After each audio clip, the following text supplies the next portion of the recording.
அண்மை செய்தி. நீதிமன்றம் பிறப்பிக்கும் பிடிவாரண்டுகளை காவல்துறை முறையாக அமல்படுத்தப்படுவதில்லை என உயர்நீதிமன்றம் அதிருப்தி தெரிவித்திருக்கிறது. இந்த நிலை தொடர்ந்தால் விசாரணை நீதிமன்றங்களால் எப்படி விசாரணையை முடிக்க முடியும் என நீதிபதி கேள்வி எழுப்பியிருக்கிறார். அதனை அண்மை செய்தியாக பார்க்கிறோம். விவரங்களை செய்தியாளர் கிருஷ்ணா வழங்க கேட்கலாம். கிருஷ்ணா, வழக்கின் விவரங்கள் என்ன? வணக்கம்.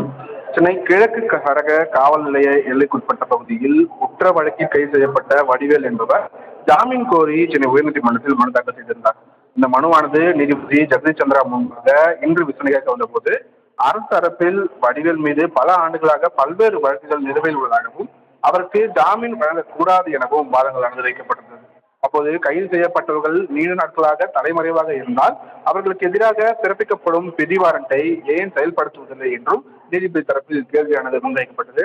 இந்த நிலை தொடர்ந்தால் விசாரணை நீதிமன்றங்களால் எப்படி விசாரணையை முடிக்க முடியும் என கேள்வி எழுப்பிய நீதிபதி காவல் நிலையங்கள் இடையே போதிய ஒத்துழைப்பு இல்லாததையே இவ்வாறு நிகழ்வதாக அதிருப்தி தெரிவித்திருக்கிறார்.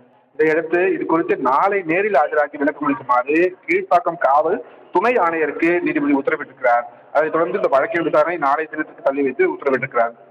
ஆதிலட்சுமி. விவரங்களை வழங்கியதற்கு நன்றி கிருஷ்ணா.